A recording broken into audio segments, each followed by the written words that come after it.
एक गांव में एक अमीर जमींदार रहता था। उसे अपने पैसों पर बड़ा घमंड था। जितने अधिक पैसे उसके पास थे उतना ही वह कंजूस था। अपने खेतों में काम करने वाले किसानों से वह खूब काम करवाता था, मगर पगार कौड़ी भर भी ना देता था। मजबूर गरीब किसान मन मारकर उसके खेत में काम करते थे। उसी गांव में रामू नामक एक किसान रहता था। उसके पास थोड़ी सी ज़मीन थी। उसी में खेतीबाड़ी कर वह अपना और अपने परिवार का गुजारा चलाता था। रामू बड़ा मेहनती था। वह दिन भर अपने खेत में काम करता और अपनी मेहनत के दम पर इतनी फसल प्राप्त कर लेता कि अपने परिवार के लिए दो वक्त की रोटी जुटा सके। गांव के बाकी किसानों के पास रामू के मुकाबले अधिक ज़मीनें थीं। वह रामू की मेहनत देखकर हैरान होते थे कि कैसे इतनी सी मेहनत ज़मीन में वह इतनी फसल उगा लेता है। एक साल गांव में भयंकर सूखा पड़ा। बिना बारिश के खेत खलिहान सूखने लगे। गरीब किसानों के पास सिंचाई की कोई व्यवस्था न थी। वे सिंचाई के लिए बारिश पर ही निर्भर थे, इसलिए उनकी सारी फसल बर्बाद हो गई। रामू के साथ भी यही हुआ। अपने छोटे से खेत में वह किसी तरह अपने परिवार का पालन पोषण कर रहा था। अब उनके सामने भूखे मरने की नौबत आ गई। मजबूरी के कारण वह गांव के जमींदार के पास कर्ज मांगने गया। जमींदार कंजूस तो था। उसने सोचा कि यदि उसने रामू को पैसे दिए तो ये लौटा तो नहीं पाएगा, इसलिए इसे अपने खेत में काम पर लगा लेता हूँ।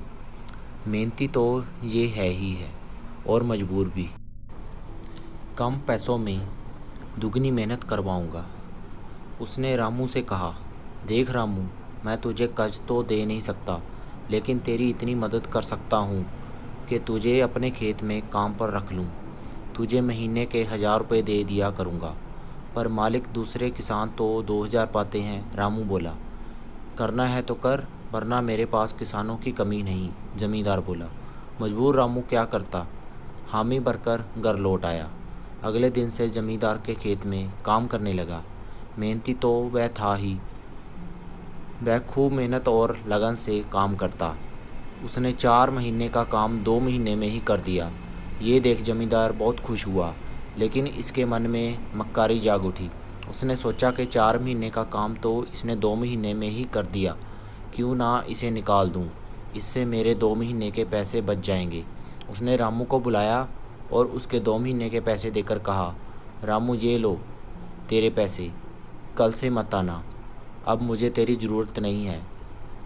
ये सुनकर रामू परेशान हो गया। बड़ी मुश्किल से उसका घर चल रहा था। अब अपने परिवार का भरण पोषण कैसे करता। वह जमींदार के सामने गिड़गिड़ाने लगा कि उसे काम से ना निकालें, लेकिन जमींदार ने उसकी एक ना सुनी और उसे काम से निकाल दिया। रामू आंखों में आंसू लेकर घर लौटा। चिंता से रात भर उसे नींद नहीं आई। सुबह उठकर उसने फैसला किया कि वह फिर से जमींदार के पास जाएगा और उससे विनती करेगा कि उसे वापस काम पर रख लें। वह जमींदार के घर के सामने जाकर बैठ गया। सुबह उठकर जाट जमींदार अपने घर से बाहर निकला तो रामू को घर के सामने बैठा हुआ देखा। उसने रामू से पूछा, क्या हुआ रामू, क्यों आया है। रामू जमींदार की पैरों पर गिर पड़ा और गिड़गिड़ाते हुए बोला, मुझ पर दया कर कीजिए मालिक, मुझे काम पर रख लीजिए, मेरा परिवार भूखा मर जाएगा। जमींदार ने उसकी इस एक ना सुनी और उसे धक्के मार के वहाँ से निकाल दिया। रामू बस समय तो वहाँ से चला गया, लेकिन अगली सुबह फिर से सेठ के घर के सामने जाकर बैठ गया। जमींदार ने उसे फिर बुरा भला कहकर भगा दिया। अब से रोज़ यही क्रम चलने लगा। रामू रोज़ जमींदार के घर के सामने जाकर बैठ जाता और जमींदार उसे भगा देता। पूरे गांव में इस बात की चर्चा होने लगी। सब जमींदार को भला बुरा कहने लगे। तंग आकर जमींदार ने सोचा, क्यों ना कुछ दिन परिवार सहित दूसरे गांव चला जाऊं। मुझे घर पर ना देखकर रामू जहां आना बंद कर देगा। अगले दिन वह परिवार सहित दूसरे गांव अपने रिश्तेदार के घर चला गया। 10-15 दिन रिश्तेदार के घर रहने के बाद जब वह अपने घर लौटा तो रामू को अपने घर के सामने बैठा नहीं पाया। वह मन ही मन खुश हुआ कि चलो उससे पीछा छूटा। लेकिन वह चकित भी हुआ कि आखिर रामू ने आना बंद क्यों कर दिया। उसने गांव वालों को बुलाकर पूछा तो पता चला कि रामू घायल है और अपने घर पर पड़ा हुआ है। जमींदार ने पूछा क्या हुआ उसे। एक जमींदार ने कहा, मालिक, जब आप दूसरे गांव चले गए थे तब भी रामू आपके घर के सामने बैठा रहता था। एक दिन आपका खाली घर देखकर कुछ चोर चोरी करने के इरादे से आपके घर में घुसे, लेकिन वे रामू की नज़र में आ गए और रामू ने अपनी जान की परवाह ना करते हुए उन्हें भगा दिया। उनके बीच हुई हाथापाई के कारण रामू घायल हो गया। ये जानकर जमींदार को खुद पर शर्म आने लगी कि उसने रामू के साथ कितना बुरा किया, लेकिन इसके बाद भी रामू उसके घर पर चोरी होने से बचाने के लिए चोरों से उलझ गया। उसने रामू के घर जाने का फैसला किया। वह रामू के घर पहुंचा तो देखा कि रामू बड़ी दयनीय अवस्था में चारपाई पर पड़ा हुआ है। उसके बच्चे भूख से बिलख रहे हैं। ये देखकर जमींदार का दिल भर आया। उसने रामू से अपने किए की माफ़ी मांगी, उसका इलाज करवाया और ठीक होने के बाद अच्छी पगार के साथ उसे फिर से काम पे रख लिया।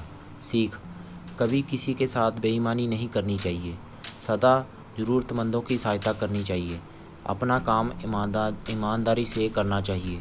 आशा है आपको ये गरीब किसान की कहानी पसंद आई होगी। ऐसी ही हिंदी मॉरल स्टोरीज़ के लिए मेरे चैनल को सब्सक्राइब करें।